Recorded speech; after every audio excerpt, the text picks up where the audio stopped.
আলহামদুলিল্লাহ, সমস্ত প্রশংসা সেই মহান রব্বুল আলামিনের জন্য, যে মহান রব্বুল আলামিন আমাদেরকে রমজান পরে শাওয়াল, এরপরে জুলকাদার, পরে জুলহিজ্জা আসতেছে। এক একটি শরঈ বিধান আল্লাহ তাআলা নির্ধারণ করে দিয়েছেন মাস অনুযায়ী। সুতরাং আমাদের সামনের যে মাসটি আসছে সেটি হলো জুলহিজ্জা মাস। তো সেই জুলহিজ্জা মাসে সেখানে বেশ অনেকগুলো আমাদের আমল রয়েছে। এই জন্য ধারাবাহিকভাবে আজকে শুরু করবে ইনশাআল্লাহ তাআলা। আজকের যে বিষয়, সেই বিষয়টি হচ্ছে যে কুরবানি সংক্রান্ত মাসলা মাসাইল প্রথম পর্ব। এরপরে আমার আলোচনা হবে যে কুরবানির পশু, তারপরে কুরবানি করার বিধিবিধান, কিভাবে কুরবানি করতে হবে, গোশত বন্টনের রীতিনীতি। এরপরে আসবে যে ভাগা নিয়ে যে দ্বন্দ্ব চলছে, ভাগা চলবে কি চলবে না, এ সংক্রান্ত বিষয় নিয়ে আলোচনা করবে ইনশাআল্লাহ। তারপরে 10 জিল হিজ্জার যে ফজিলতের যে হাদিসগুলি আছে সেগুলো আপনাদের সামনে তুলে ধরব বিইজনিল্লাহ তাআলা। সর্বশেষ যেটি হবে সেটি হচ্ছে সিয়াম ইয়ামে আরাফা, আরাফার দিনের সিয়াম। তাহলে আমাদের সামনে বেশ অনেকগুলো বিষয় রয়েছে, সেগুলো নিয়ে ধারাবাহিকভাবে আলোচনা করব বিইজনিল্লাহ তাআলা। আজকে যেহেতু জুমার দিন, আল্লাহ রসুল সাল্লাল্লাহু আলাইহি ওয়াসাল্লাম বেশি বেশি করে দুরূদ পাঠ করতে বলেছেন, তাই আমরা দুরূদ পাঠ করি। আল্লাহুম্মা সাল্লি আলা মুহাম্মাদি ওয়া আলা আলি মুহাম্মাদ কামা সাল্লাইতা আলা ইব্রাহিম ওয়া আলা আলি ইব্রাহিম ইন্নাকা হামিদুম মাজিদ। আল্লাহুম্মা বারিক আলা মুহাম্মাদি ওয়া আলা আলি মুহাম্মাদ কামা বারাকতা আলা ইব্রাহিম ওয়া আলা আলি ইব্রাহিম ইন্নাকা হামিদুম মাজিদ। আল্লাহুম্মা সাল্লি আলা নবিয়িনা মুহাম্মাদ ওয়া আলা আলিহি ওয়া সাহবিহি ওয়া সাল্লাম। আমি আপনাদের সম্মুখে সূরা হজ্জের 34 নম্বর আয়াত তেলাওয়াত করেছি। এরপরে সূরা মায়েদার 27 এবং 28 নম্বর আয়াত আপনাদের সামনে পাঠ করে বিষয়ের সাথে মিলাবো ইনশাআল্লাহ। এরপরে সূরা আল ইমরানের 183 নম্বর আয়াত, আর কুরবানি সম্পর্কে যে আয়াতগুলি নাজেল হয়েছে সেগুলো হলো সূরা সাফফাতের 102 থেকে 110 নম্বর পর্যন্ত। এই আয়াতগুলিকে কেন্দ্র করে আজকের খুতবা সংক্ষিপ্ত আকারে সমাপ্ত করব ইনশাআল্লাহ তাআলা। আল্লাহ তাআলা কুরবানির রীতিনীতি এটি অতি প্রাচীন। যেমন মানুষ সৃষ্টির ইতিহাস যেমন অতি প্রাচীন, ঠিক কুরবানির নিয়ম বিধিবিধান সেটাও অতি প্রাচীন। আদম আলাইহিস সালামের 2 সন্তানকে কেন্দ্র করে যে কুরবানির ঘটনা ঘটেছিল, সেখান থেকে মূলত কুরবানির যে আয়াতগুলি পাওয়া যায়, যে আদম আলাইহিস সালামের সেই 2 সন্তানের কুরবানিকে কেন্দ্র করেই সেই কুরবানির গোড়াপত্তন ঘটেছিল। এরপরে আসলো আমাদের মিল্লাতে আবিকুম ইব্রাহিম। ইব্রাহিম আলাইহিস সালাম তার স্বপ্নের মাধ্যমে তার স্নেহস্পদ ইসমাইল আলাইহিস সালামকে কুরবানি করার মাধ্যমে তার পরিবর্তে যে জান্নাত থেকে যে দুম্বা দিয়ে তাকে মুক্ত করা হয়েছিল, সেই ইতিহাস আপনাদের সামনে তুলে ধরবে ইনশাআল্লাহ। এরপরে পরবর্তী জমাতে কুরবানি ক্রয় সম্পর্কে আলোচনা করব। তো সর্বপ্রথমে চলে যায় যে আদম আলাইহিস সালামের 2টি সন্তান ছিল। প্রথমত 2টি সন্তান, একটা হলো কাবিল আর একটা হলো হাবিল। তখনকার শরঈ বিধান ছিল যে আল্লাহ তাআলা আদম আলাইহিস সালাম এবং হাওয়া আলাইহিস সালাম যে সৃষ্টি করলেন, তখনকার বিধিবিধান হলো যে তখন তো আর অন্য মানুষ ছিল না, যার কারণে শরঈ বিধান অনুযায়ী যেটি ছিল সেই শরীয়তে, সেটি হলো যে আল্লাহ তাআলার হুকুমে তখন কিন্তু জোড়া জোড়া সন্তান, তখন আদম আলাইহিস সালাম কি জোড়া জোড়া সন্তানদের জন্ম দিয়েছিলেন, একটি ছেলে একটি মেয়ে। পরবর্তীতে যখন আবার জন্মগ্রহণ করত, অনুরূপভাবে একটি ছেলে একটি মেয়ে, শুধুমাত্র শীষ আলাইহিস সালাম আদমের সন্তান, সে কিন্তু একাই জন্মগ্রহণ করেছিল হাওয়ার গর্ভ থেকে, তার সাথে কিন্তু কোনো বোন জন্মগ্রহণ করেন নাই। তো এই রীতিনীতিটা ছিল আল্লাহর হুকুমে।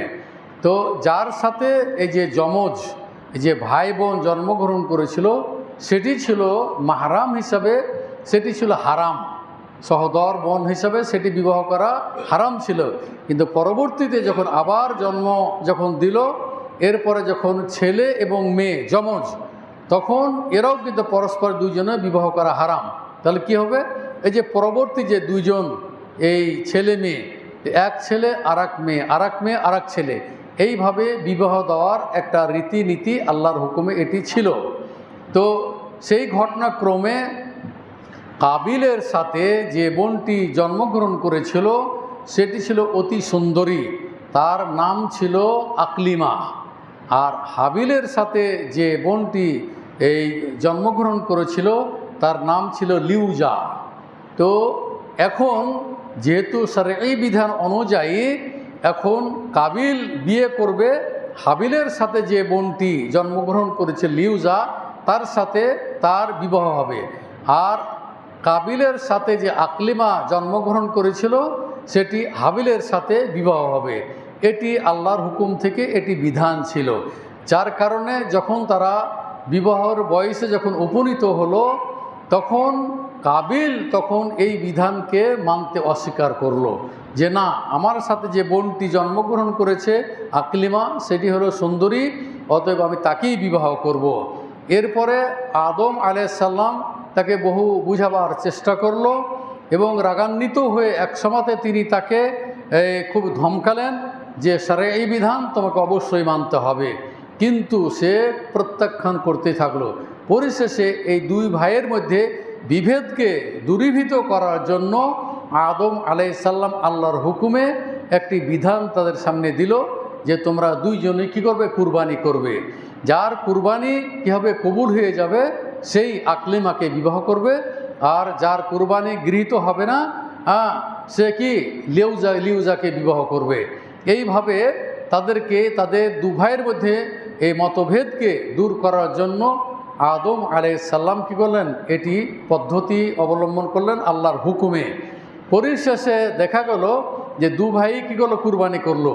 কুরবানি করার নিয়ম হলো যে কুরবানি কার কবুল হলো না হলো, তখনকার নিয়ম ছিল এই যে আকাশ থেকে অগ্নিশিখা কী করতো? আসার পরে কী হতো? ওই কুরবানিকে কী করতো? পুড়িয়ে ভূষীভূত করে দিত। তাহলে বোঝা যেত যে তার কুরবানি কবুল হয়েছে। আর যারটি কবুল হবে না সেটি ওই অবস্থাতেই পড়ে থাকতো। তো দেখা গেল পরিশেষে যে হাবিলের কুরবানি কী হয়ে গেল? কবুল হয়ে গেল। হাবিল মানে যাকে হত্যা করা হয়েছিল, নিহত ব্যক্তি, আর কাবিল মানে হলো হত্যাকারী। তো হাবিলের কুরবানি কবুল হয়ে গেল, গৃহীত হয়ে গেল। এই কারণে কাবিল তখন সিদ্ধান্ত নিল যে একে তো সে শরীয়ত অমান্য করলো, তারপরে পিতার কথা অমান্য করলো, এবং পরিশেষে সে এমন একটি পাপ কাজে জড়িয়ে পড়ল, সে সিদ্ধান্ত নিল যে তার ভাইকে হাবিলকে সে অবশ্যই হত্যা করবে, এরপরে সে আকলিমাকে বিয়ে করবে, এই সিদ্ধান্ত নিল। সত্যি সত্যি সে কী করলো? হাবিলকে সে হত্যা করে ফেলল, হাবিলকে সে হত্যা করে ফেলল। এবং এই হত্যা করার কারণে সে যে পাপ, প্রথম আদম সন্তানের মধ্যে যে হত্যাযজ্ঞ চালালো সেটা হলো কি? কাবিল।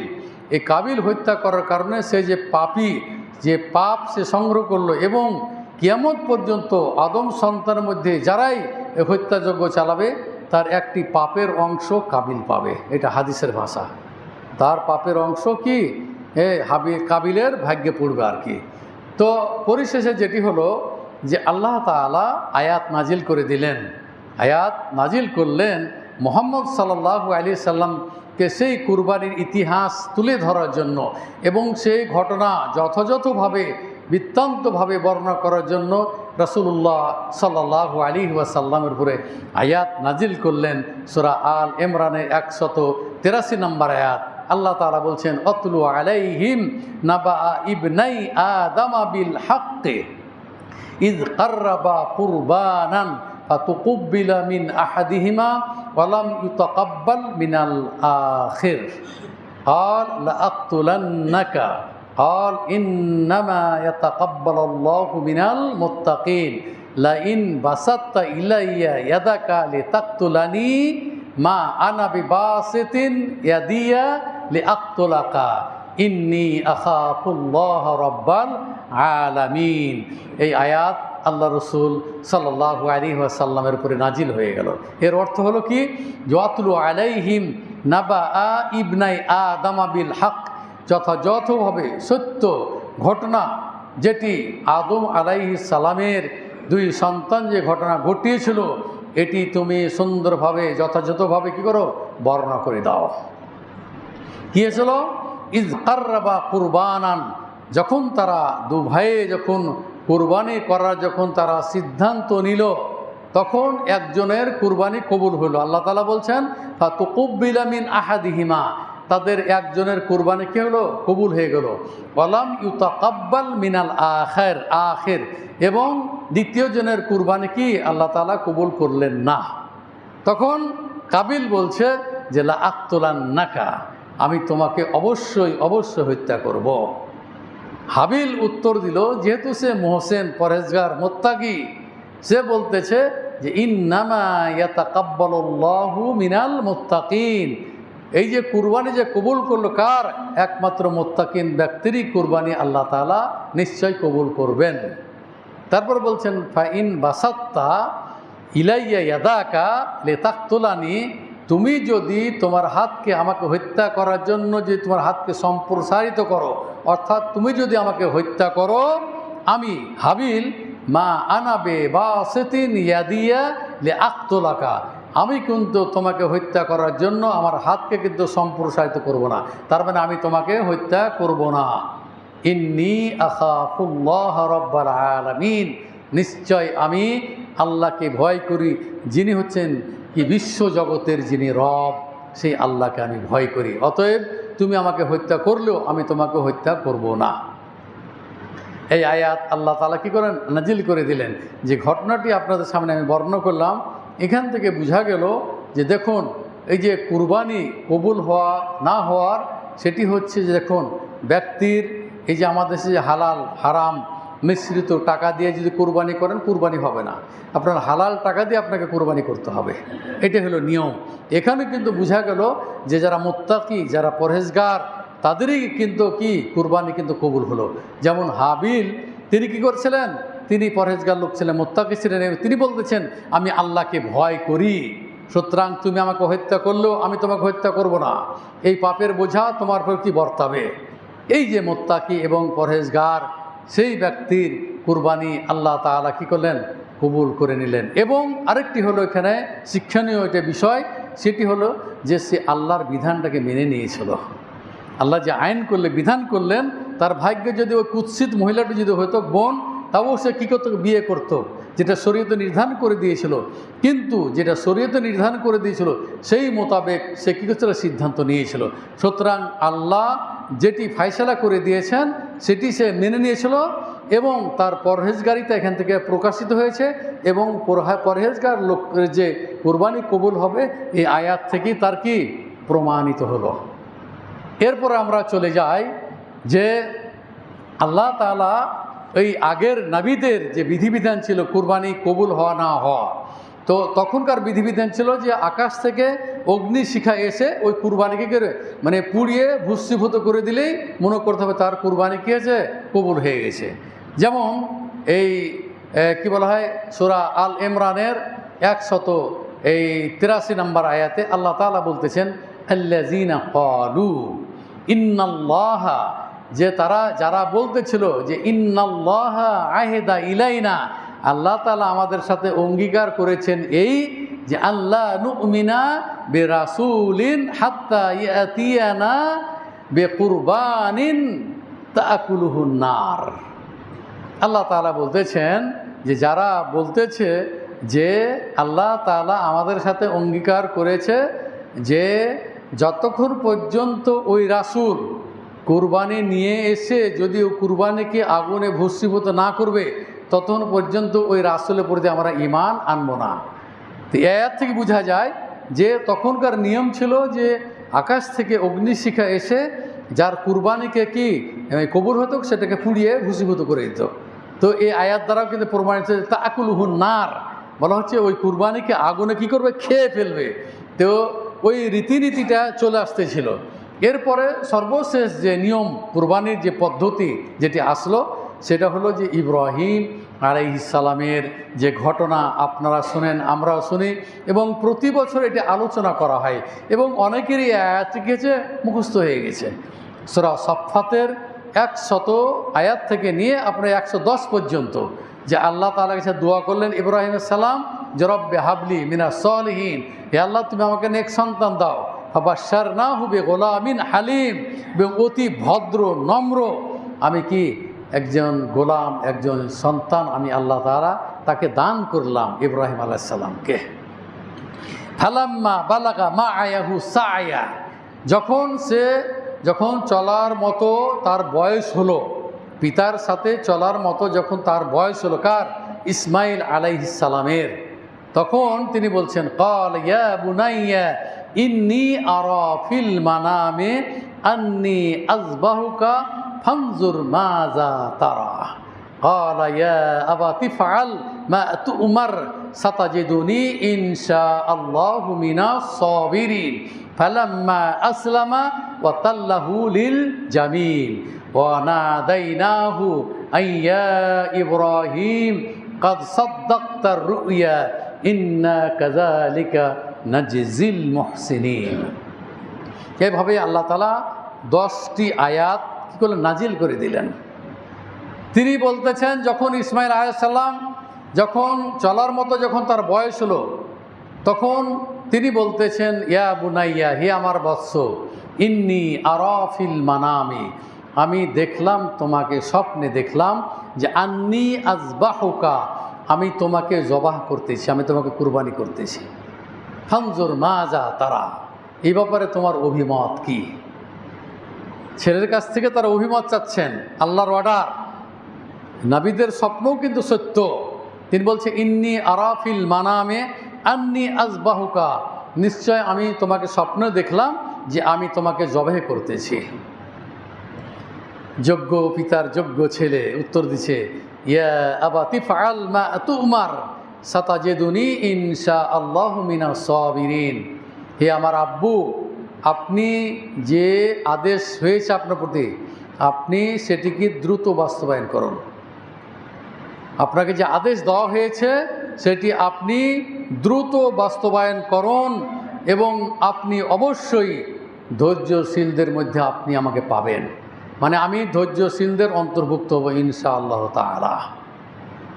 উত্তর দিয়ে দিল, অনুমতি চাইলো, তার মতামত চাইলো এবং মতামত দিল যে আপনি ইয়া আবাতি ফাআল মা তুমার, যা আপনাকে আদেশ করা হয়েছে আপনি দ্রুত সেটিকে বাস্তবায়ন করুন এবং আপনি আমাকে ধৈর্যশীলদের অন্তর্ভুক্ত পাবেন। ফালাম্মা আসলামা, যখন পিতা পুত্র যখন কি হলো, আনুগত্য করলো, মানে তারা যখন কি একমত পোষণ করলো, যখন এটা মেনে নিল, তখন ইব্রাহিম আলাইহিস সালাম ওয়াতাল্লাহু লিল জাবিন, তখন তার পুত্র সন্তানকে 86 বছর বয়সে ওই সন্তানটা হয়েছিল। তো কেমন মায়া কেমন দয়া এটা আপনি বুঝতে পারছেন। তারপরে তাকে উবুড় করে শুইয়ে দিল, মানে যদি চিৎ করে শোয়াতো তাহলে হয়তো মুখের দিকে চেহারা দিয়ে তাকিয়ে একটি দয়া আসত, স্নেহ মায়া মমতা, হয়তো সে ছুরি চালাতে পারবে না। যার কারণে আল্লাহ তাআলা বলছেন ওয়াতাল্লাহু লিল জাবিন, এবং তাকে উবুড় করে কি করলেন, শুইয়ে দিলেন। যখন উবুড় করে শুইয়ে দিলেন, ছুরি চালাবে এমতো আল্লাহ তাআলা বলছেন ওয়ানাদাইনাহু আইয়া ইব্রাহিম কাদ সাদ্দাকতার রুয়া, আহ্বান করলাম হে ইব্রাহিম, তুমি তোমার স্বপ্নকে তুমি কি সত্যে পরিণত করেছো, তোমার স্বপ্ন সত্য হয়েছে, তুমি যে স্বপ্ন দেখেছিলে সেটা তুমি কি সত্যে পরিণত করেছে। কাদ সাদ্দাকতার রুয়া ইন্না কাযালিকা নাজজিল মুহসিনিন, নিশ্চয় আমি এইভাবেই সৎকর্মশীলদেরকে আমি প্রতিদান দিয়ে থাকি, আল্লাহ তাআলা বলতেছেন। যে নিশ্চয় আমি সৎকর্মশীলদেরকে কি করি, এভাবে আমি প্রতিদান দিয়ে থাকি। বলছে ইন্না হাযা লাহুয়াল বালাউল মুবিন, নিশ্চয় এটি একটি ছিল সুস্পষ্ট পরীক্ষা। এটি সম্পূর্ণ একটি কি সুস্পষ্ট পরীক্ষা ছিল। কার জন্য? ইব্রাহিম এবং তার সন্তান ইসমাইলের জন্য কি ছিল? এটি একটি পরীক্ষা ছিল। ওয়াফাদাইনাহু বিযিবহিন আযীম, আল্লাহ তাআলা জান্নাতে একটি দম্বা দিলেন এবং বলা হচ্ছে এখন ইসমাইলকে কী করে আল্লাহ তাআলা তাকে আমি মুক্ত করে দিলাম, মানে তাকে জবাইয়ের হাত থেকে আমি বাঁচিয়ে দিলাম। তার পরিবর্তে বিযিবহিন আযীম, আমি মহান কুরবানি যেটি দম্বা, জান্নাতি দম্বা ছিল, সেটি আমি পাঠিয়ে দিয়েছিলাম এবং সেটিকে কী করলো? ইব্রাহিম আলাইহিস সালাম জবাই করলেন এবং আমি ইসমাইলকে মুক্ত করে দিলাম। তো বলা হচ্ছে যে ওয়াফাদাইনাহু বিযিবহিন আযীম ওয়া তারাকনা আলাইহি ফিল আখিরিন, এই সুন্নাতটিকে আমি পরবর্তী লোকদের জন্য আমি রেখে দিলাম। আল্লাহ তাআলা বলছেন ওয়া তারাকনা আলাইহি ফিল আখিরিন, পরবর্তী মানে আমাদের জন্য আল্লাহ তাআলা কী করলেন? এই সুন্নাতটিকে কী করলেন? জারি রাখলেন এবং এটা কী করলেন? সুন্নাতটাকে চালু করে দিলেন, যার কারণে আমরা কী করতেছি? এই কুরবানি করতেছি। সূরা হজ্জের আয়াত যেমন যে এই যে কুরবানি আমরা করতেছি, তো সূরা হজ্জের 34 নম্বর আয়াত আপনাদের সামনে আমি তেলাওয়াত করেছি। 34 নম্বর আয়াত কী করছি? আমি তেলাওয়াত করেছি। সেটি হলো যে আল্লাহ তাআলা বলতেছেন যে আমি যে এই কুরবানি যে কী করে দান করেছি, লিকুল্লি উম্মাতিন জাআলনা মানসাকান, আমি প্রত্যেক উম্মতের জন্য কুরবানির রীতি নীতি আমি নির্ধারণ করে দিয়েছি। লিকুল্লি উম্মাতিন, প্রত্যেক উম্মতের জন্য, জাআলনা আমি নির্ধারণ করে দিয়েছি, মানসাকান কুরবানির রীতি নীতি। তো কুরবানির লিয়াযকুরু ইসমাল্লাহি আলা মা রাযাকাহুম মিন বাহিমাতিল আনআম, যাতে করে মানুষেরা কি করে? আল্লাহর নাম উচ্চারণ করে। কি জন্য? যে আল্লাহ তাআলা বলতেছেন আমি এই যে চতুষ্পদ জন্তু তাদেরকে রিজিক হিসাবে আমি দান করেছি এবং এই পশু যখন জবাই করবে তখন কি করবে? তারা যেন আল্লাহর নাম উচ্চারণ করে, বিসমিল্লাহি আল্লাহু আকবার। তো এটা কেন বলার কারণটা কি? বলার কারণ হচ্ছে তখন তো ছিল নিয়ম ছিল যে সেগুলো তো গোস্ত খেত না। ইসমাইল আলাইহিস সালামকে জবাইয়ের পরিবর্তে দম্বা দেওয়া হলো, তখন থেকে রীতিনীতি শুরু হলো। কিন্তু আগের যে হুকুমগুলো ছিল সেগুলো পুড়িয়ে, আগুনে পুড়িয়ে ভূষীভূত করে, তখন কিন্তু খাওয়ার কোনো বিধান ছিল না। এই পরবর্তী আল্লাহ তাআলা আয়াতে বলতেছেন যে লিকুল্লি উম্মাতিন জাআলনা মানসাকান লিয়াযকুরু ইসমাল্লাহি আলা মা রাযাকাহুম মিন বাহিমাতিল আনআম, এই চতুষ্পদ জন্তু আমি তাদেরকে রিজিক হিসাবে আমি দান করেছি। সুতরাং কুরবানির সময়তে যখন তোমরা চতুষ্পদ জন্তু যখন জবাই করবে তখন অবশ্যই যেন বিসমিল্লাহ শব্দটি যেন উচ্চারণ করে। তার খেতে হলে আপনাকে অবশ্যই বিসমিল্লাহ বলে জবাই করতে হবে। যদি বিসমিল্লাহ বলে জবাই না করে তাহলে ওই পশুর গোশত খাওয়া জায়েজ নয়। তো আল্লাহ তাআলা এই বিধান চালু করে দিলেন এবং আমরা যারা এখন কুরবানি করতেছি সেই কুরবানি এখন ওই যে বিসমিল্লাহি আল্লাহু আকবার বলেই আমাদেরকে এখন কুরবানি করতে হবে। তাহলে ইতিহাসটা আপনারা বুঝলেন যে শুরু থেকে ইব্রাহিম আলাইহিস সালামের তার দুই সন্তান কাবিল এবং হাবিলের কুরবানির মাধ্যমে এই কুরবানির গোড়াপত্তন ঘটেছিল। পরবর্তীতে এইভাবে নাবিদের রীতিনীতি চলে আসতেছিল, যেমন সূরা আল ইমরানের 183 নম্বর আয়াত আপনাদের সামনে পাঠ করলাম যে তখনকার কুরবানি আগুনে পুড়িয়ে ভূষীভূত করে দিয়েছিল, এর মানে সেটি গৃহীত হয়েছিল। আর পরবর্তীতে যে বিধান আল্লাহ তাআলা কুরবানির মানে রীতিনীতি করলেন, নির্ধারণ করে দিলেন, এখন কার কুরবানি কবুল হবে না হবে আল্লাহ ভালো জানেন। তবে আগের ইতিহাস থেকে এটা প্রমাণিত যে অবশ্যই হালাল টাকার আপনার কুরবানি হতে হবে এবং মুত্তাকি পরহেজগার তাদের জন্যই মূলত এই কুরবানি আল্লাহর দরবারে গৃহীত হবে। যেমন আল্লাহ তাআলা সূরা হজ্জের 37 নম্বর আয়াত আল্লাহ তাআলা বলছেন লা ইয়ানালাল্লাহা লুহুমুহা ওয়ালা দিমাউহা ওয়ালাকিন ইয়ানালুহুত তাকওয়া মিনকুম, বলে যে কুরবানির রক্ত এবং কি কুরবানির গোশত আল্লাহর নিকটে পৌঁছবে না। লা ইয়ানালাল্লাহা, কখনোই পৌঁছবে না আল্লাহর নিকটে কোরবানের গোশত এবং কোরবানের রক্ত, বরং যেটি পৌঁছবে সেটি ওয়ালা কিয়ানালুহু আত-তাকওয়া মিনহু, সেটি হলো আপনাদের পরহেজগারিতা, সেটি হলো তাকওয়া। সেটাই যে আল্লাহর উদ্দেশ্যে আপনি কুরবানি করতেছেন, একমাত্র আল্লাহর উদ্দেশ্যেই, আল্লাহর সন্তুষ্টি কামনা করার জন্য, আল্লাহর সান্নিধ্য কামনা করার জন্য আপনি যে কুরবানি করতেছেন, সেই কুরবানি মূলত আল্লাহর দরবারে গৃহীত হবে।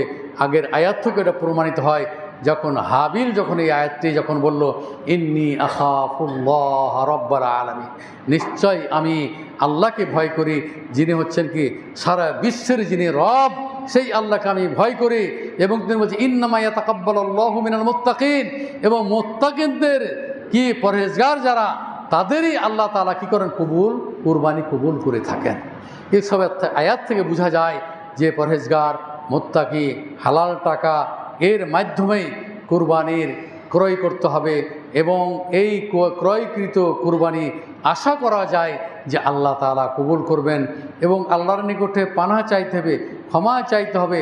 মানুষ তো পাপী, পাপের কারণে আল্লাহর নিকটে কান্নাকাটি করতে হবে, এবং যথাসাধ্য আপনাকে চেষ্টা করতে হবে হালাল রুজি ভক্ষণ করার, হালাল রুজি অনুসন্ধান করার, এবং এর উপরেই আপনার জীবনটাকে অতিবাহিত করবেন। যার কারণে হতে পারে আল্লাহ তাআলা এই সৎ লোক হিসাবে, যেমন আল্লাহ তাআলা বলছেন কাযালিকা নাজ্জিল মুহসিন, যে সালামুন আলা ইব্রাহিম, ইব্রাহিমের উপর শান্তি বর্ষিত হোক। ইব্রাহিম আলাইহিস সালামকে শান্তি বর্ষিত হোক, যেহেতু আল্লাহর বিধানকে সে মেনে নিয়েছিল এবং সেটা বাস্তবায়ন করেছিল। সুতরাং আল্লাহ তাআলা আপনাদেরকে আমাদেরকে তার রাসূলের মাধ্যমে, যেটি সূরা হাশরের 7 নম্বর আয়াতে যেমন আল্লাহ তাআলা বলতেছেন ওমা আতাকুমুর রাসূলু ফাখুযুহু ওমা নাহাকুম আনহু ফান্তাহু, তোমাদের রাসূল সাল্লাল্লাহু আলাইহি সাল্লাম যে বিধান নিয়ে এসেছেন সেটি তোমরা কী করো, গ্রহণ করো। যেগুলো করতে তিনি নিষেধ করেছেন সেগুলো থেকে তোমরা বিরত থাকো। যদিও তোমার মনের উল্টো হয়, যদিও তোমার দেখা যায় যে দরিদ্রতা ঘুষছে না, তারপরও হারাম জিনিসকে বর্জন করা আপনার দ্বীনি দায়িত্ব, এটা আপনার ঈমানই এটা কি দায়িত্ব। সুতরাং চেষ্টা করতে হবে যে হালাল রুজি খেয়ে আমার এই জীবনটাকে অতিবাহিত করব। যারা ইতিপূর্বে হয়তো হারামের সাথে জড়িয়েছেন, এখন ভুল বুঝতে পেরেছেন, এই ভুলের কারণে আল্লাহর কাছে কান্নাকাটি করতে হবে।